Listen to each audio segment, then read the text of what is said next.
Sanibonani and welcome back for another hot review of our favorite show Uthandwa Nesithembu season 8 episode 22. Ngicela ukubuza ukuthi kanti yini le adodiswa ngayo uMpumelelo because wow.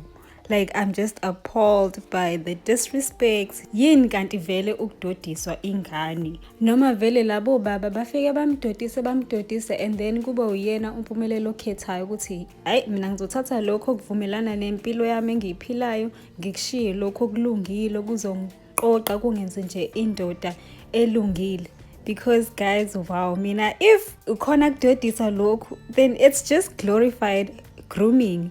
It's taking ingane yomfane uyigxishe ngayo yonke lo mbhedo le. It's basically introducing ingane zabafana kwizinto zamadoda of which they are not ready for. By the time eseyindoda ke uyobe sefuna ukuziphatha njengengane because akozanga ukuenjoya iyouth yakhe. He was so busy efuna ukuba indoda endala. Secondly, uMpumelelo useyiconvincile nje ukuthi usezingeni lika baba wakhe bayalingana babangani. Utshela babakho ukuthi ulawulwa odokotela fanele ngabe uzwa ngaye. And then maseqedile ukumdelela ubabakhe, he laughs lapha egcineni. And I'm just like, yo guys, umsele uyabona ukuthi no man, no. Le ngane le ifuna ukuba nje njengami, ifuna ukuba yimina, ifuna ukuzenza mina. And there's nothing he can do ngempela, like umhlulile nje. But I do have to agree with uMpumelelo when it comes to indaba kama wakhe. Ukuthi umseleku unakho ukumhlokoloza uMayeni akhulume ngezinto azikahle ukuthi akavumelani nazo. But for me, I feel like at the same time uMayeni, she is too angry. Noma yinje azoyisho kuyena ngekazayizwe because ufila lento ayifilayo. The only way that uMayeni can calm down is if umseleku uyayishiya le ndaba ka number 5 and ambeke phezulu, like amphakamise ngaphezulu kwala mama khosikazi. But in reality, angeke akwazi ukwenza lokho because akayena umamkhulu. So at the end of the day, kohleli kunaleyo hierarchy ukuthi uMacele uyena ohleli engaphezulu. And ke to gain a favor kumseleku, you have to agree nezinto ayishoyo, which is the opposite of what uMayeni is doing. So nje hey, angiboni nje mina ukuthi kuzolunga. They should find another way to find a common ground. But shame usile uMpumelelo when it comes to indaba kaVuyokazi. It is not ifault kababakhe ukuthi ukulesimo akusona noVuyokazi. He is where he is because of ama decisions awenzile wangaba nalo iqiniso. Wenza ithembiso kwintombi zakhe. Wenza ithembiso kuVuyo, wenza ithembiso kuTirelo. Kuthe esebona ukuthi uVuyokazi ngeke avume ezinye izinto that he wants to do yena as a selfish person eyedwa kulesi sithembi sakhe. Wabona ukuthi you know what, akafake umuntu phambi kwakhe uVuyokazi ozovumelana nazo zonke lezi zinto afuna ukuzenza, then enzeke uVuyokazi number 2.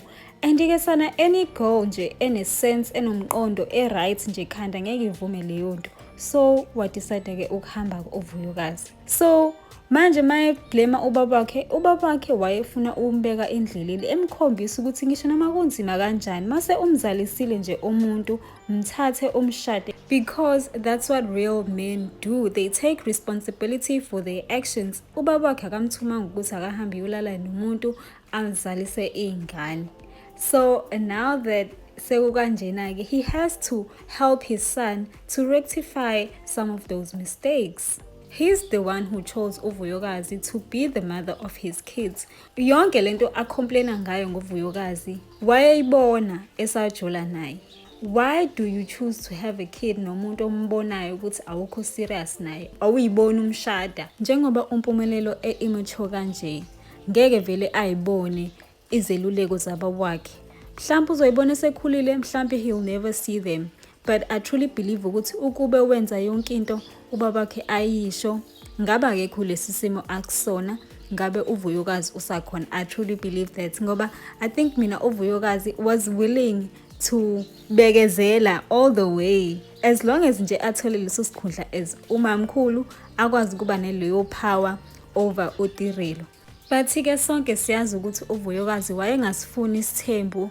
But I do believe ukuthi as indoda, it is your responsibility ukuthi unkosikazi wakho nje, especially umamkhulu, umtreat so good, umnike yonke into ayifunayo to the point where she is encouraging you and supporting you in all your goals that you want to achieve emndenini wakho, so that even if you bring up indaba yesithembu, she is not taken aback because she knows the kind of man that you are. Uyazi ukuthi yonke into othi uzoyenza uyayenza, uyayimela into yakho, uyindoda eqotho.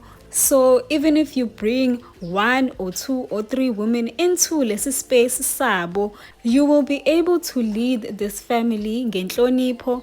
Uzokwazi ukubalansisa everything in the family, but ke amadoda amanje ahlulwe yilokho nje. That simple thing of being able to balance everything. Sibonile ke uMseleku eba ne-meeting with the wives announcing ukuthi he is planning a family trip, and kuleyo family trip ke sana kuzobe kuyi self catering. Hayi benze kahle nje bangayivuma nje leyo because and it made me question the money situation ke ukuthi why is it self catering? And ke uMayeni brought up a good point yokuthi bahlezi bepheka endlini zabo, so if uyabakhipha then they should be able to relax kuleyo trip. Mina nje in my opinion guys, I feel like nje he should stop forcing lama khosikazi ukuthi aye kwama trip. Yena nje for his own sanity, he must just take the kids to a nice hotel with the benefits abawajwayele. I invite number 5 lapho and just go and enjoy. If the money is an issue, then ke sana he will save more money mayenza kanjalo. The kids won't mind sharing rooms, and number 5 ngeke amande ukuba umamkhulu for the holiday.